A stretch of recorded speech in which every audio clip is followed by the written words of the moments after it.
ዛሬ በምድር ላይ ረጅም ዕድሜ የቆዩ 7 አስገራሚ ሰዎችን እንመለከታለን።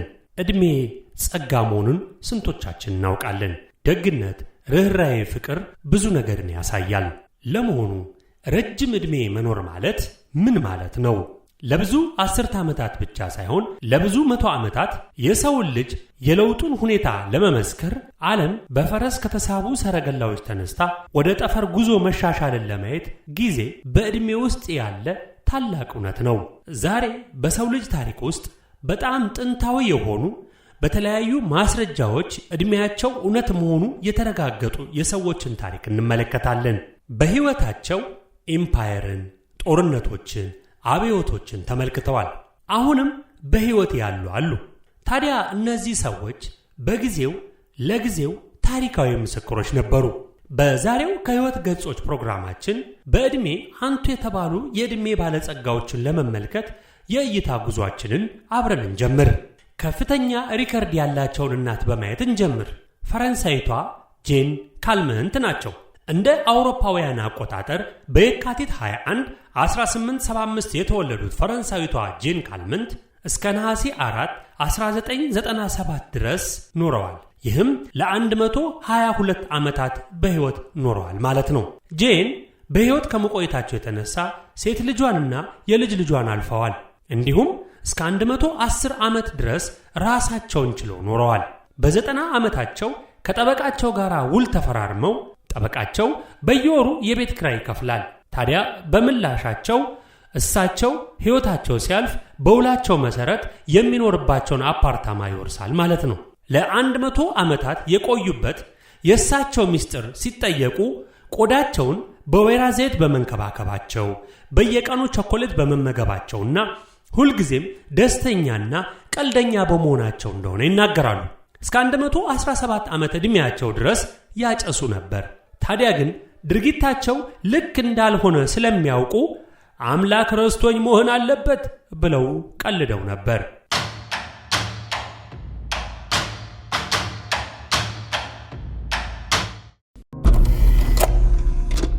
አሁን ከኬኔታንካ ጋር ለመገናኘት ከፈረንሳይ ወደ ጃፓን ውቅያኖሶች እናቋርጣለን። እንደ አውሮፓውያን አቆጣጠር ጃንዋሪ 2 1903 ተወልደው ከ119 ዓመታት በኋላ ሚያዝያ 19 ቀን 2022 ከዚህ ዓለም በሞት የተለዩት እኚህ እናት በሁለቱም የዓለም ጦርነቶች እንዲሁም በስፔን ፍሉና በኮቪድ-19 ወረርሽኝ ጊዜም በሕይወት ነበሩ። እሳቸው አውሮፕላኖች ከመኖራቸው በፊት ተወልደው ስማርትፎኖችና የኤሌክትሪክ መኪናዎች የዘመኑበትን ጊዜ አይተው የሞቱ ዕድለኛ እናት ናቸው። የሚገርመው በ103 ዓመታቸው ካንሰርን አሸንፈውታል። በ107 ዓመታቸው ደግሞ የቦርድ ጨዋታዎችን ይጫወቱ ነበር። ታዲያ የሂሳብ እንቆቅልሾች፣ ኮላና ቸኮሌት ልዩ ወዳጃቸው ነበር። እሳቸው በአረጋውያን መንከባከቢያ ውስጥ ይኖሩ ነበር። ነገር ግን ሕይወትን ይወዱ ስለነበር እስከ 120 ዓመቴ ድረስ መኖር እፈልጋለሁ ይሉ ነበር። ምንም እንኳን ይህንን ማድረግ ባይችሉም መንፈሳቸው በጃፓንና ከዚያም በላይ በሚሊዮን የሚቆጠሩ ሰዎችን ማነሳሳቱን ቀጥሏል። ሳራ ክናውስ። እስኪ አሁን ደግሞ ወደ ዩናይትድ ስቴትስ መለስ እንበል። በፔንሲልቪያ የምትኖረው ሳራ ክናውስ የምትባል ዝም ያለች ምስኪን የሆነች እናት አለች። ይህች እናት ለ119 ዓመታት ከ97 ቀን ኖራለች። በ1880 የተወለዱት እኚህ እናት በ1999 አርፈዋል። ረጅም ዕድሜ ስለመኖራቸው ምን እንዳሰቡ ሲጠየቁ ረጅም ዕድሜ በመኖሬ በጣም ደስተኛ ነኝ በማለት በቀላሉ መልሰዋል። ከራዘርፎርድ እስከ ቢል ክሊንተን ድረስ በ23 የዩኤስኤ ፕሬዝዳንቶች አስተዳደር ውስጥ ኖረዋል። እሳቸው የተረጋጉ ደግና ጭቅጭቅ የማይወዱ አዛውንት ነበሩ። የተረጋጉና ጭቅጭቅን የማይወዱ በመሆናቸው ልጃቸው እናቴ ስትናገር በቤት ውስጥ ድምጿን ከፍ አድርጋ ተናግራ አታውቅም ስትል ተናግራለች። እሳቸውም እንደሌሎቹ የቸኮሌት ኤሌዎችንና ጎልፍን በቲቪ መመልከት ይወዱ እንደነበር ተናግረዋል። ቀላል ኑሮን ኖረዋል። ላስተዋለ ረጅም ዓመታት ግን የሰላም የእርካታና የጸጋ ማረጋገጫዎች ናቸው።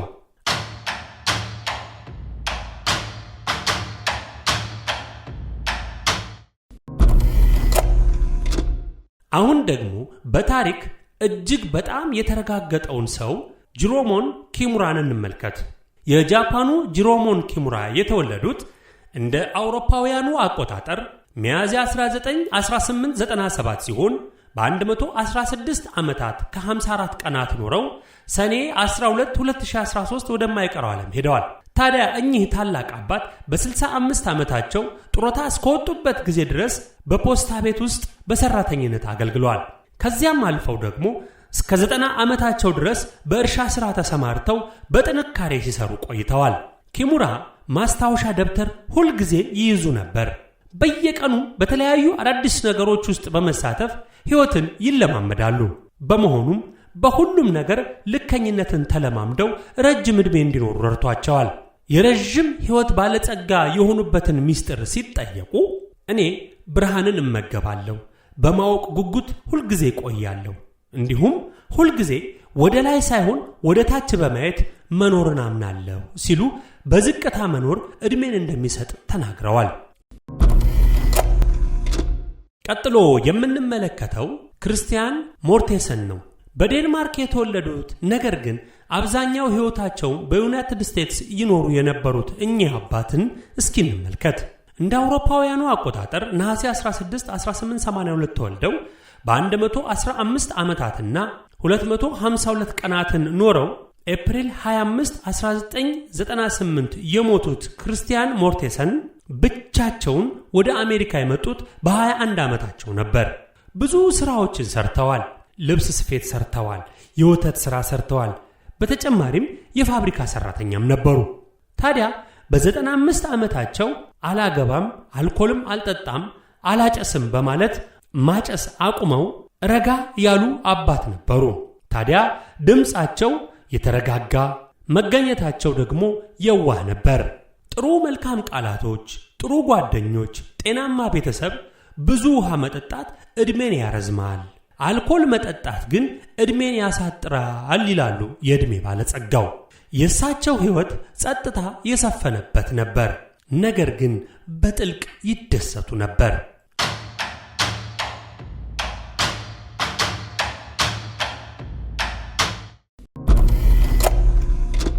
አሁን ደግሞ በፖርቶሪኮ ደሴት ላይ ተጉዘን የኤሚሊያኖ ሜርካዶ ዴል ቶሮ ታሪክን እንመለከታለን። ኤሚሊያኖ ሜርካዶ እንደ አውሮፓውያኑ አቆጣጠር ነሐሴ 21 ቀን 1891 ተወለዱ። በ115 ዓመታት ከ156 ቀናት ኖረው ጥር 24 ቀን 2007 ከዚህ ዓለም አልፈዋል። ኤሚሊያኖ ሜርካዶ የአንደኛው ዓለም ጦርነት አርበኛ ነበሩ። ለሚጠይቋቸው ሰዎች ሲናገሩ በ1918 ተዘጋጅቼ የኖርኩት ግን በ20ኛውና በ21ኛው ክፍለ ዘመን ነው ሲሉ ተናግረዋል። ሙዚቃና ዳንስ እጅግ በጣም ይወዱ ነበር። በመጨረሻዎቹ ዓመታትም እንኳን ተንኮለኛ ፈገግታን በማሳየት የተጫዋች መንፈስ ነበራቸው። ረጅም ሕይወት የኖሩበትን ቁልፍ ምስጢር ሲጠየቁ ፈገግ ሳቅ በማለት አሁን እየኖርኩት ነው ሲሉ በምስጢር ይዘውት አልፈዋል። የመጨረሻ ታሪካችን አሁንም እንደቀጠለ ነው። የቬኔዙዌላው ጁዋን ቪሴንቴ ፔሬዝ ግንቦት 27 ቀን 1909 ተወለዱ። እንደ አውሮፓውያን አቆጣጠር በ2025 እሳቸው አሁንም በሕይወት አሉ። ከ115 ዓመታት በላይ በሕይወት የኖሩ ታላቅ ሰው ናቸው። በግብርና ሙያ ተሰማርተው የሸንኮራ አገዳና ቡናን ያመርታሉ። ይህ ዕድለኛ አባት 11 ልጆች አሏቸው። ሲጃራ አላጨሱም፣ መጠጥ ፈጽሞ አይጠጡም። ነገር ግን አንድ የተለየ ነገር ያደርጋሉ። ይህም በየቀኑ መጽሐፍ ቅዱስ ያነባሉ። ታዲያ በጊኒየስ የዓለም ትልቁ ሰው መሆናቸውን ሲያውቁ እንዲህ አሉ። እምነቴና ቤተሰቤ ጠንካራ ያደርገኛል ሲሉ ተናግረዋል። ረጅም ዕድሜና ጤና ለሁላችን።